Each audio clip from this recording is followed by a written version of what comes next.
Hello students, welcome to HIBA Max 11th Standard Max Chapter 4 Example 4.16 இந்த வீடியோல பார்க்கலாம். Find the value of ன்னு கொடுத்துட்டு நமக்கு நிறைய factorial sums வந்து கொடுத்துருக்காங்க. ஒன் பை ஒன் நம்ம சால்வ் பண்ணலாம். ஃபர்ஸ்ட் கொஸ்டின் பாருங்க 5 factorial. ஸோ ஃபேக்டோரியல்னா நமக்கு தெரியும் இல்லையா? இப்போ 4 factorial அப்படின்னா 1 into 2 into 3 into 4 4 வரைக்கும் நம்ம மல்டிபிள் பண்ணிட்டு போவோம். இப்போ n ஃபேக்டோரியல்னா 1 into 2 into 3 into up to n வந்து இங்கே என்ன நம்பர் வருதோ அது வரைக்கும் நம்ம வந்து மல்டிபிள் பண்ணிவிட்டு சால்வ் பண்ணி ஆன்சர் ஆயிடும். அதே தான் இங்கேயும் செய்ய போகிறோம். ஃபஸ்ட்டு கொஸ்டின் வந்து 5 ஃபேக்டோரியலாக சொல்யூஷனில் 1 into 2 into 3 into 4 into 5 இதெல்லாம் 5 ஃபேக்டோரியலோட எக்ஸ்பான்ஷன். சரிங்களா? நம்ம வேணால் இதை 5 ஃபேக்டோரியல் ஈக்குவல் டு அப்படின்னு எழுதிக்கலாம். இப்போ இது எல்லாத்தையும் மல்டிபிள் பண்ணால் 5 ஃபேக்டோரியலோட ஆன்சர் வந்துடும். 1 into 2 2 2 3s are 6 6 4s are 24 24 into 5 120. இப்போ 5 ஃபேக்டோரியலோட வேல்யூ என்ன 120. அவ்வளோதான், மல்டிபிள் பண்ணி ஆன்சர் எழுதிட்டா போதும். செகண்ட் சப்டிவிஷனில் 6 ஃபேக்டோரியல் மைனஸ் 5 ஃபேக்டோரியல். இப்போ இந்த 6 ஃபேக்டோரியல் மைனஸ் 5 ஃபேக்டோரியலை நம்ம எப்படி சால்வ் பண்ணலான்னா 6 ஃபேக்டோரியல் தனியாக கண்டுபிடிச்சிட்டு அப்புறம் 5 ஃபேக்டோரியல் கண்டுபிடிச்சிட்டு மைனஸ் பண்ணலாம்.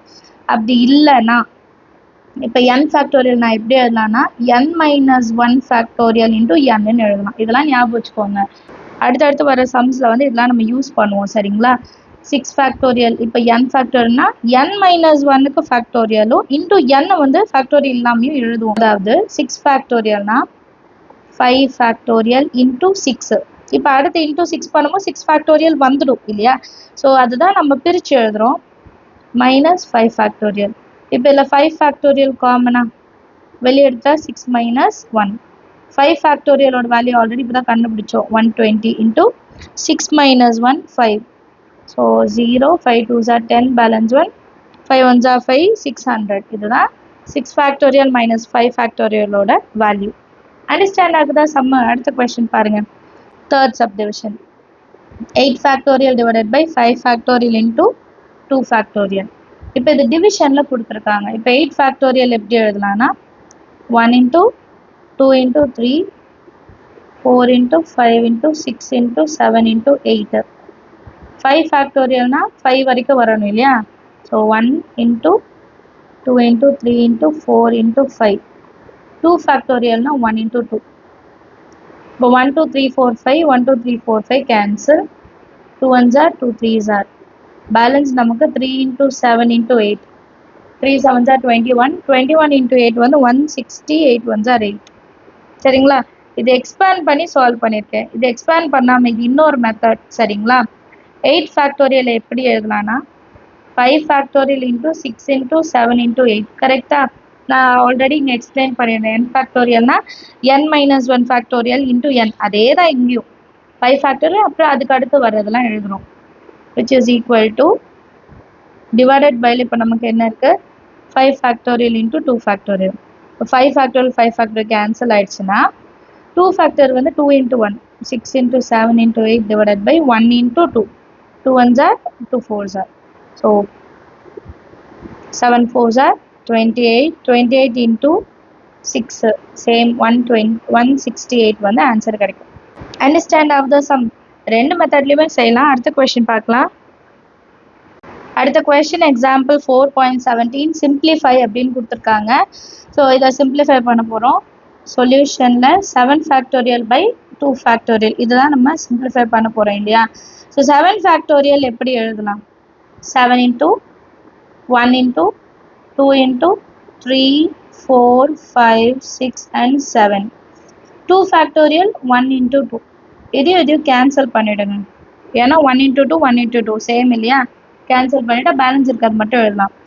4 3s are 12 12 5s are 60 6 7s are 42 6 2s are 12 4 6 4s are 24 25 அப்புறம் அந்த 0 வந்து நம்ம எடுத்துக்கணும் இல்லையா? ஆன்சர் வந்து 2520 எழுதிட்டா போதும். கிளியராக இருக்கா? அடுத்த சம். இது எல்லாமே பேசிக். உங்களுக்கு வந்து பெரிய கொஷின்ஸுக்கெலாம் இதை யூஸ் பண்ணுவோம். அதனால இதை ப்ராக்டிஸ் மாதிரி கொடுத்துருப்பாங்க. அவ்வளோதான்.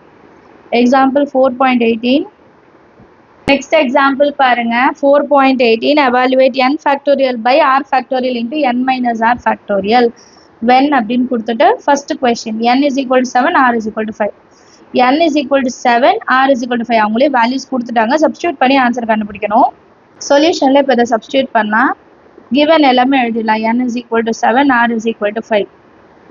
இதில் சப்ஸ்டியூட் பண்ணுறோம் n factorial divided by r factorial into n minus r factorial. இப்போ நெக்ஸ்ட் லைனில் n இருக்கிற இடத்துல 7 factorial, r இருக்கிற இடத்துல 5 factorial, n இருக்கிற இடத்துல 7, r இருக்கிற இடத்துல 5. So 7 minus 5 factorial. இப்போ அடுத்த லைன் 7 factorial நான் எப்படி பிரித்து எழுதுறேன்னா 5 factorial எனக்கு கீழே 5 கேன்சல் பண்ணிடலாம் into 6 into 7 divided by கீழே ஆல்ரெடி நமக்கு ஒரு 5 factorial இருக்கு into 7 minus 5 எவ்வளோ 2 factorial. இப்போ 5 factorial கேன்சல் ஆயிடுச்சு. 6 into 7 divided by 2 factorial. அப்போ 1 into 2 2 1s are 3s are அப்போ 7 3s are 21. இதுதான் நம்மளோட answer. Understand of the sum நம்ம வந்து எக்ஸ்பேண்ட் பண்ணுறோம், சால்வ் பண்ணுறோம். சரியா? அடுத்த கொஸ்டின் பார்க்கலாம். Second subdivision n is equal to 50, r is equal to 47. Same ஃபார்முலாவில் தான் அப்ளை பண்ண போகிறோம். n factorial divided by r factorial into n minus r factorial. n factorial இப்போ 50 factorial divided by r factorial 47 into n minus r அப்போ 50 minus 47 factorial. இப்போ next ஸ்டெப்பில் 50 வந்து இங்கே 47 இருக்கு. அப்போ 47 வரைக்கும் எடுத்துருங்க. அப்புறம் 48 49 50 divided by 47 factorial இருக்கு. 50 minus 47 3 factorial. 47 cancel. பேலன்ஸ் நமக்கு என்ன இருக்கும்? 48 49 50 divided by 3 factorial. 1 into 2 into 3. 2 table 2 25s are 3 table 48 cancel ஆகும். 3 1s are 3 balance 1 3 6 are 18. இப்போ 16 into 49 into 25 இது மூணுத்தையும் மல்டிபிள் பண்ணால் நமக்கு ஆன்சர் என்ன கிடைக்கும்னா 19,600. அண்டர்ஸ்டாண்ட் ஆகுது? அடுத்த கொஸ்டின் பார்க்கலாம். மல்டிப்ளிகேஷன்லாம் சைடில் சால்வ் பண்ணலாம், ஈஸி தான் இல்லையா? நெக்ஸ்ட் கொஸ்டின் பாருங்க. Third subdivision for any n with r is equal to 3. With any n அப்படின்னா என்ன? என்னோட வேல்யூ என்ன வேணால் வரலாம், ஆரோட வேல்யூ 3. அப்போ இது ஜென்ரல் ஃபார்மில் நம்ம வந்து கண்டுபிடிக்கணும். சொல்யூஷனில் நம்ம எதில் சப்ஸ்டியூட் பண்ண போகிறோம்? n factorial divided by r factorial into n minus r factorial. இப்போ என்னோட வேல்யூ நம்ம என்னன்னே எடுத்துக்கலாம். சரிங்களா? ஆரோட வேல்யூ மட்டும் 3 சப்ஸ்டியூட் பண்ணலாம். இப்போ n factorial divided by r factorial 3 factorial n minus 3 factorial. இப்போ இந்த n factorial நான் எப்படி பிரித்து எழுதலாம்? இங்கே கீழே n minus 3 factorial இருக்குது. ஸோ மேலே அதே மாதிரி வந்து கேன்சல் பண்ணிடலாம். n minus 3 factorial n minus 2 n minus 1 into n. இப்போ இதை கம்பேர் பண்ணுங்களேன். 6 factorialனா 4 factorialோட எடுத்துட்டு 5 into 6ன்னு எழுதுகிறோமா? அப்படின்னா 6லேருந்து 4 எப்போ வருது? -2. அதே தான் n minus 1 n minus 2 அப்புறம் n minus 3. ஏன் n minus 3 வரைக்கும் எடுக்கிறான்னா டினாமினேட்டரில் அது இருக்குது. டினாமினேட்டரில் n minus 3 இருக்குது. ஒருவேளை இங்கே n minus 2னா நீங்கள் n minus 2 ஃபேக்டோரியலோடு நிறுத்திட்டு இந்த 2 டேர்ம் மட்டும் எழுதிக்கிட்டா போதும். சரியா? ஸோ எப்படி சம் கேட்டாலும் எழுத தெரியும் இல்லையா? அதனால சொல்கிறேன். இப்போ இதுவும் கேன்சல் பண்ணிடலாம். பேலன்ஸ் நமக்கு என்ன டேர்ம் மட்டும் இருக்குது? இந்த 3 டேர்ம் அதை மாற்றி எழுதுங்க. n into n minus 1 into n minus 2 divided by 3 ஃபேக்டோரியல்னு மாற்றி எழுதிட்டா போதும். இப்போ இந்த 3 ஃபேக்டோரியலுமே நம்ம 3 into 2 into 1ன்னு எழுதிக்கலாம். 3 into 2 into 1. இப்போ எப்படி மாறும்? n minus 1 n minus 2 divided by 3 2s are 6. So இதை ஜென்ரல் ஃபார்ம். இதில் வந்து என்னோட வேல்யூ நம்ம என்ன வேணால் சப்ஸ்டியூட் பண்ணிக்கலாம்.